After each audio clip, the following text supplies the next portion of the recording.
there's one defensive resource which immediately stops our opponent's attack: the exchange of queens. If we exchange queens, we get rid of our opponent's strongest attacking piece. We reach an endgame and there are no longer mating threats. In endgames, king safety is not so important. It's more important that the king plays an active role. And usually in endgames, there are no mating attacks. Sometimes, of course, also in endgames, the king can be in some danger, but these positions are very rare. Usually, if we exchange queens, no longer mating attacks.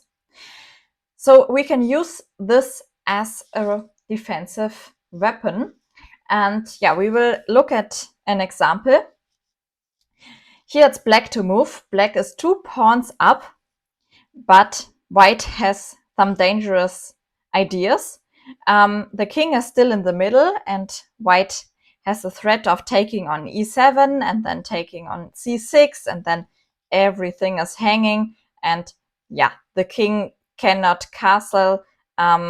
There is this bishop still on f8, but also the rook on f1.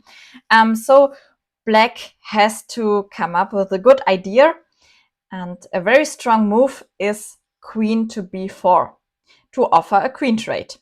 Because if white allows that, then we reach an endgame with 2 pawns up. The king is not longer in danger. The king can come to d7, and this is completely winning for black. So white wants to keep the queens. For example, queen a6 to have the pressure on c6 is a logical move. But then again, queen to b6. We offer to trade queens.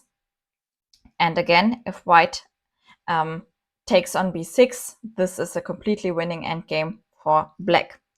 So the queen has to go back to a4. And now we got the queen from c3 to b6. We gained 2 tempi to get the queen back. Here it is in a better place. It defends the pawn on c6, and black can try to develop with h6, c takes d, or c4, and the position is very, very good for black. 2 pawns up and no threats for white. So let's sum up the defensive principles. First one, we don't want to move pawns in front of our king. Second one, we want to keep the position closed, especially there on this flank where our king is. Third principle, we want to look for counterplay on the other flank or in the center, and we should not play too passively. And the fourth principle, we want to exchange queens. So please subscribe to the channel if you like these videos, and then see you next time.